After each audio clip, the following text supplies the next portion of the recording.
It's easy to tell you who we love in fantasy football, but I'm here to tell you 5 wide receivers that are absolute landmines and the RotoWire team doesn't want you to draft them.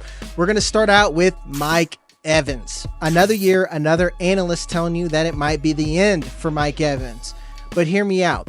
I'm not just saying it's the end because he's aging, but it could be the end just because there's so much target competition. And now, even if there is a decline, the Buccaneers are in a position where they can swap out for Emeka Egbuka, Jalen McMillan. They are absolutely stacked, and they're a playoff team who believes they can make a serious run. There's nothing to lose in the NFC South, and Mike Evans could see himself on the outside looking in when it comes to dominating the target competition. Moreover, we don't know if we're going to see the exact same offense since Liam Cohen is now down at the Jaguars. In the range of wide receivers in his area, like Marvin Harrison, Devontae Adams, Rashee Rice, there's just a lot of other players that don't have the amount of baggage or, more importantly, have the serious floor that Mike Evans has. Next, it's DK Metcalf. Save yourself from Aaron Rodgers.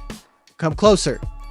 Save yourself from Aaron Rodgers. DK Metcalf is a physical wide receiver that is a boom bust type of player. This is great when you're in a high volume offense that likes to pass, but this is the Steelers who are being coached by Arthur Smith and with Aaron Rodgers, who normally works in a timing based offense. And DK Metcalf is not the type of wide receiver who runs routes and is successful in this type of offense. More importantly, that's not the offense that the Steelers are going to run. So it's not so much that DK Metcalf is a square peg in a round hole. It's that the quarterback who facilitates this offense and has already admitted that this is his last ride seems like a massive risk, even when he's the only wide receiver in town. Now, keep in mind, there's been some rumblings about Roman Wilson and Pat Freiermuth are there. That isn't me saying that these are the type of guys that are going to pull coverage away and to draft DK Metcalf even more. This is me telling you that just because that there's less target competition doesn't mean that he's a wide receiver for your team. DK Metcalf is just a few picks after Mike Evans. And if you think about a wide receiver one,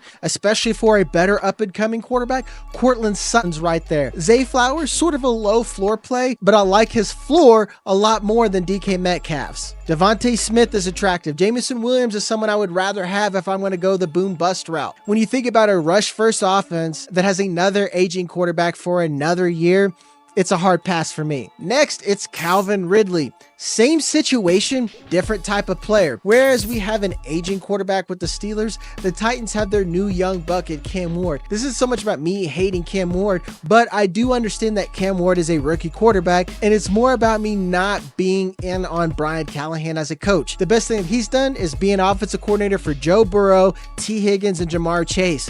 I think that's an easy job there. Moreover, I think Calvin Ridley's much better as a high-end wide receiver too than he is being the focal point in this offense. This is another, I see the ceiling, but I don't think the ceiling's quite as high as some people believe. More importantly, the floor is much lower than a lot of people think. And if you're enjoying videos like this, hit the like and subscribe button. We'll keep content rolling for you just like this all season long to help you dominate your leagues.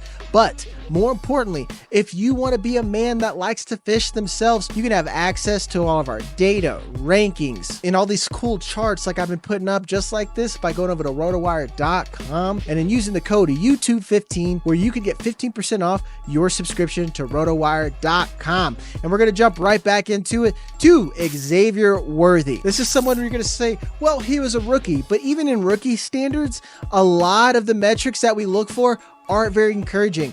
More importantly, when Xavier Worthy did flash, it was because Rashee Rice was out and he was playing in the Rashee Rice role. Fast forward to now, guess who's back? It's Rashee Rice, baby. And that's going to force Xavier Worthy back into being a deep target, which he wasn't great at to begin with. And when he was the only wide receiver in this offense, besides Travis Kelce, who's been a shell of himself, he can only command 16.9% of the target share. When it was all said and over, that's just not very encouraging. Then other metrics like catch rate, average yards per route run, it's very much indicative of the profile of the player before he was drafted. This is a guy that might need to be manufactured touches, and just because he's fast doesn't mean he can always consistently beat coverage to get open.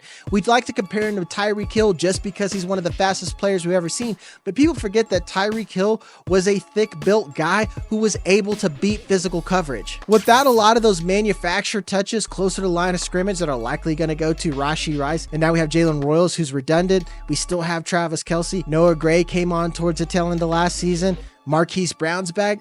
I don't think that the ceiling for Xavier Worthy is worth the squeeze, and I'm passing. And speaking of Tyreek Hill, next player on this list, Tyreek Hill. I don't want him. I don't want most of the Dolphins outside of the rushing game. We already saw when Tua goes down, that offense crumbles. Moreover, it's not even just about the health of Tua Tagovailoa. It's about Tyreek Hill and the stage that he's in his career. He feels a lot like some of these NBA players and even some NFL players who are more interested in a media job and a podcast than he is being on the field, and he's admitted so himself. As we see him creep into that age 30 season, I think that the upside that we're looking for doesn't outweigh that low floor in an offense that we saw a lot of holes. More importantly, that offensive line needs help, and we've seen the entire offense take a step back because of it. They didn't do a whole lot to address that. I'd much rather have Jackson Smith and Jigba, T. Higgins, Garrett Wilson's after him, Marvin Harrison Jr. There's just a lot higher floors with the same ceiling at different ADPs. This is another classic case of an older player with an exciting name that is holding up that value, and we're not quite looking at all the baggage under the black light. And I will end on one more player. Same theme, different type of player. It's Cooper Kupp. Passing on Cooper Kupp can't hurt you. You've already heard me bring up JSN as a likely target. Well, that comes at the expense of Cooper Kupp, who we already saw him take a step back in a much better offense. Now, I don't hate Sam Darnold. I like Clint Kubiak.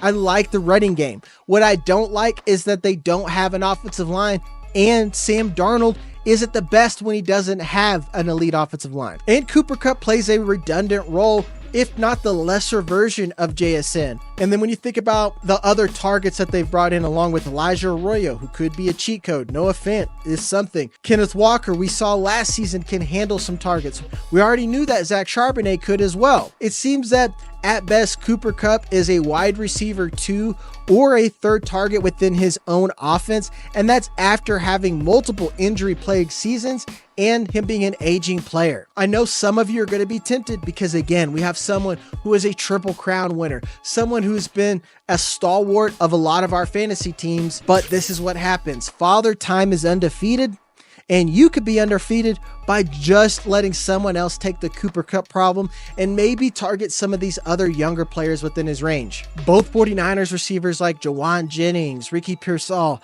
Jaden Reed, and Matthew Golden seem to have a lot more upside than just Cooper Kupp. Saying goodbye is hard. This is why you come to RotoWire. We're here to help you make that transition. And that'll end it. I'm Jagger May. As always, hit the like and subscribe button. Love you. See you on the next one.